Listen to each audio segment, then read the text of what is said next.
saya serahkan kepada Bapak Pendeta Imbar Santoso. Haleluya, Shalom, BSM Muhammadiyah.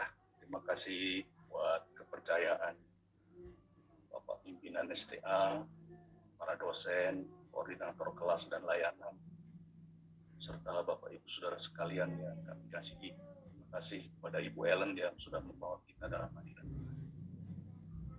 Kita membaca ayat pokok di dalam Matius 7, ayat 22 sampai dengan 23. Berbunyi demikian.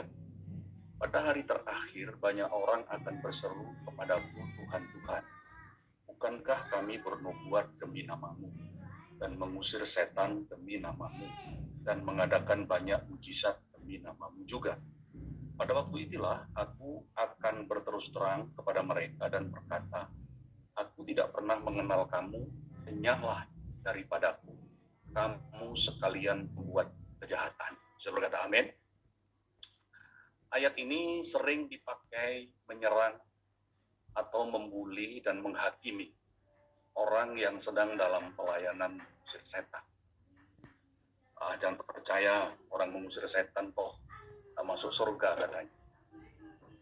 Saudara dikasih Tuhan, ada psikologi yang cacat dalam kita ini. Kita sering mengagungkan diri dengan cara membunuh karakter orang lain. Kita sering mengangkat kemuliaan diri sendiri dengan menafikan orang lain. Dan ini rata-rata kita ini sakit psikologi, saudara ya.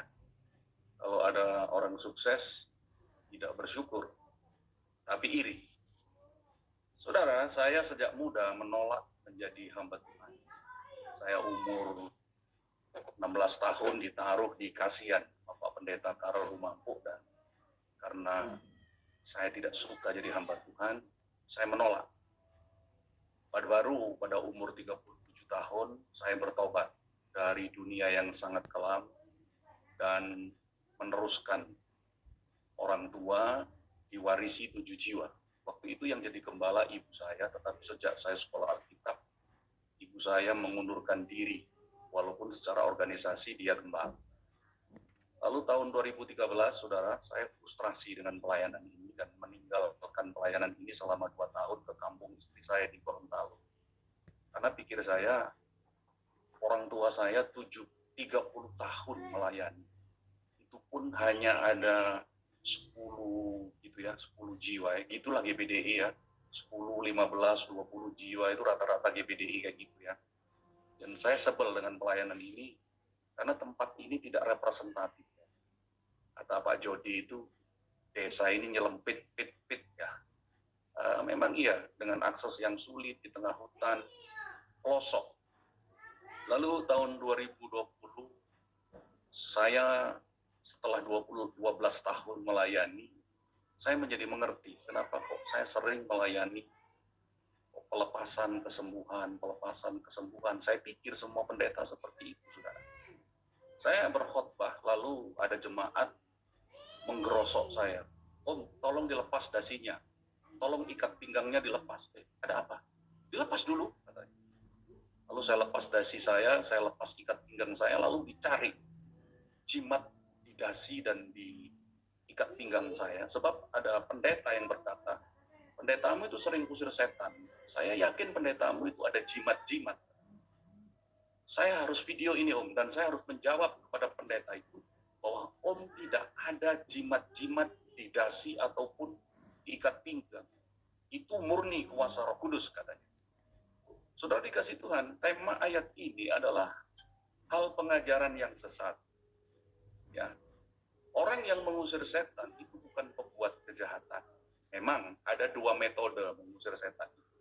Satu, dengan menggunakan kuasa Beelzebul. Yesus dituduh mengusir setan dengan kuasa Beelzebul, yaitu jeruk makan jeruk ya, setan dengan setan. Kalau saya punya setan yang besar, maka saya bisa mengusir setan di bawah saya. Tetapi firman Tuhan berkata, namun demikian, Lukas 10 ayat 20, janganlah bersukacita karena roh-roh itu takut kepadamu, tetapi bersukacitalah karena namamu ada terdaftar di surga.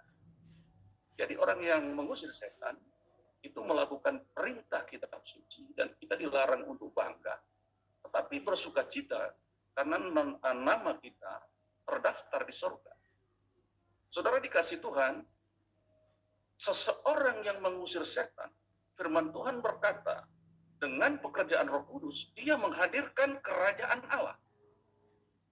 Bagaimana mungkin seorang mengusir setan disebut membuat kejahatan? Orang yang mengusir setan disebut membuat kejahatan adalah orang yang mengusir setan dengan spirit roh jahat, tetapi mulutnya berkata-kata tentang Yesus. Dalam perjanjian lama itu menggunakan api yang lain.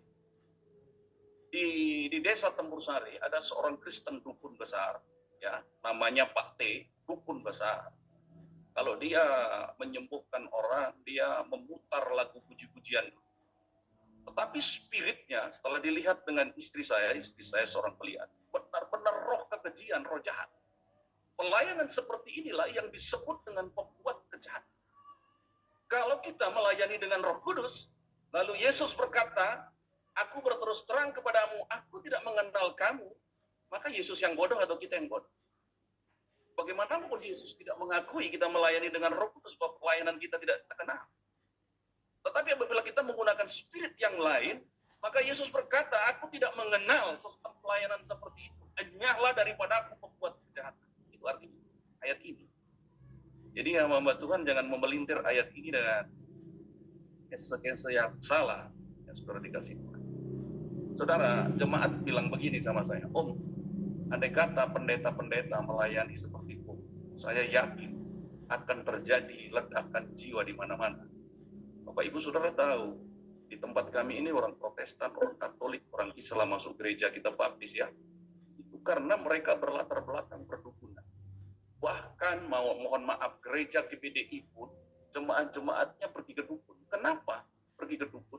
Karena gereja tidak menjawab persoalan spiritual tengah jemaat. Paling pendeta berkata begini, ya di dalam Yesus setan dikalahkan, ya banyak berdoa saja. Tidak ada solusi. Solusi yang mudah adalah pergi ke dukun. Saudara dikasih Tuhan, saya hari Minggu diberkati dengan khotbah Bapak Pendeta Jody di tempat kami, yang mengutip ayat Matius 4 ayat 23, katanya, Yesus pun berkeliling di seluruh Galilea, dia mengajar dalam rumah-rumah ibadat, dan memberitakan Injil Kerajaan Allah, serta melenyapkan segala penyakit dan kelemahan di antara bangsa-bangsa. Jadi, pemberitaan Injil itu include dengan kesembuhan. Kalau kita tidak pernah melakukan pelayanan ini, kita mesti mengoreksi apakah kira-kira pelayanan kita ini sedang dalam on the track firman Tuhan. Kenapa gereja tidak menjawab, saudara? Menjadi dukun itu lebih mudah, ya, lebih mudah karena setan itu adalah kuasa murahan. Ya, dengan melakukan semedi sedikit supaya bakar kemenyan, setan datang. Tetapi kalau pelayanan Roh Kudus itu kita harus menjaga hidup kudus ya. Saya tidak menjaga hidup kudus. Hidup kudus itu sudah merupakan gaya hidup. Sehingga saya tidak terbeban atau tidak berat dalam menjaga urapan Tuhan. Dan saudara dikasih Tuhan, saya hampir selama 3 tahun, setiap kali selesai mengusir setan, saya sakit, saudara. Karena saya kena serangan balik. Itulah sebabnya banyak pendeta berhenti ya mengusir setan ini karena tidak kuat dengan serangan balik. Lalu saya berdoa minta perlindungan kepada Tuhan sehingga saya hari ini segede apapun kuasa kegelapan itu saya diprotek oleh Tuhan ya. Diprotek. Nah, di dalam kitab Kisah Rasul 1 ayat 8 ayat yang sangat terkenal. Tetapi kamu akan menerima kuasa. Kata kuasa itu pernah saya translate dalam bahasa Jawa. Kata kuasa ini artinya kasekten. Kasekten itu kalau diterjemahkan dalam bahasa sinetron, itu kesaktian. Jadi orang yang terima Roh Kudus itu punya kesaktian. Dalam hal apa? Ada 9 karunia dalam 1 Korintus pasal 12 ayat 10, saudara, di sana beberapa kesaktian atau karunia-karunia yang diberikan di dalam pelayanan ini. Nah, saudara dikasih Tuhan, dulu jemaat yang saya layani itu hanya sekitar 7, 8, 9, 10. Setelah saya melayani seperti ini, kami sekarang ibadah 2 kali ya. Ya, satu yang di tempat pelosok ini, yang kedua itu di tengah kota dengan kehadiran 60-70 yang di pelosok ini, tengah kota sekitar 20-30 orang. Yang di tengah kota itu baru kita rintis 1 tahun dan sempat ditutup ya sama majelis daerah karena kami menyewa hotel berdekatan dengan hamba Tuhan di daerah itu. Saudara dikasih Tuhan, pada umumnya orang mengusir setan itu selalu pakai gitar dan menyanyi. Biasanya lagu-lagu ada kuasa. Tetapi kenyataannya nyanyi sampai capek, gitarnya, senarnya sampai putus, setannya tidak pergi. Saya ditegur sama jemaat, Om, kenapa kalau mengusir setan, Pak Pendeta, kenapa kalau Pak Pendeta mengusir setan tidak pernah menyanyi dan tidak pernah main gitar, katanya seperti pendeta pada umumnya. Saudara dikasih Tuhan, menyanyi itu adalah, ada firman yang berkata, umat Israel itu bertahta di atas dunia. Jadi ketika kita menyanyi, memuji Tuhan, maka Roh Kudus itu hadir. Dan kita bisa mengalahkan setan yang sedang menguasai seseorang tersebut. Saya jawab sama jemaat, saya tidak perlu menyanyi, tidak perlu main gitar, karena Roh Kudus sudah ada pada saya. Saya tinggal menggunakannya dan setan lari tunggang langgang dari kehidupan kita. Dan jemaat senang dengan jawaban itu dan banyak bukti-bukti kesembuhan, kelepasan, sehingga kuasa Roh Kudus bekerja dengan pelayanan kita dan jiwa-jiwa berkembang luar biasa di tempat ini. Ada kemarin satu pendeta muda, saudara dikasih Tuhan, anaknya tuli 60% ya selama 9 tahun. Lalu saya berdoa, ketika saya berdoa, separuh badannya itu terasa dingin. Setengah jam kemudian tuli itu sembuh permanen sampai dengan hari ini. Dan anaknya yang meninggalkan rumah selama hampir 2-3 bulan, sekarang telah berkomunikasi dengan keluarga sehingga keluarga Buddha itu satu rumah dibaptis dan teman-temannya Buddha-Buddha yang lain sedang dalam proses sehingga akan terjadi ledakan jiwa-jiwa. Bukti-bukti layanan yang mengandalkan kuasa Roh Kudus, kalau kita gembala maka kita akan diberikan jiwa-jiwa sehingga kita bisa menepis pandangan GBDI pada umumnya bahwa gereja-gereja GBDI jemaatnya cuma 10-20.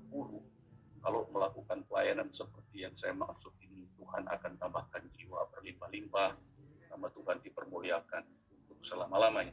Ada satu statement kayak gini, saya melayani Tuhan itu tidak perlu jumlah banyak, yang penting sedikit berkualitas. Ini menurut pendapat saya ajaran sesat, saudara.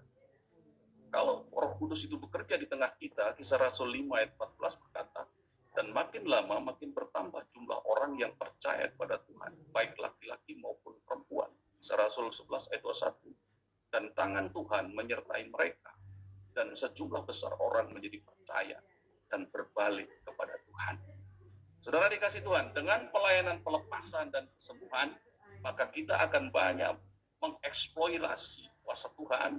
Lebih banyak lagi jiwa-jiwa dijangkau, mereka berhenti dari perdukunan, mereka terjawab persoalan-persoalannya, maka gereja-gereja lokal akan ditambahkan jiwa-jiwa, nama Tuhan dipermuliakan selama-lamanya. Demikian yang dapat kami sampaikan, saya kembali. Tuhan memberkati.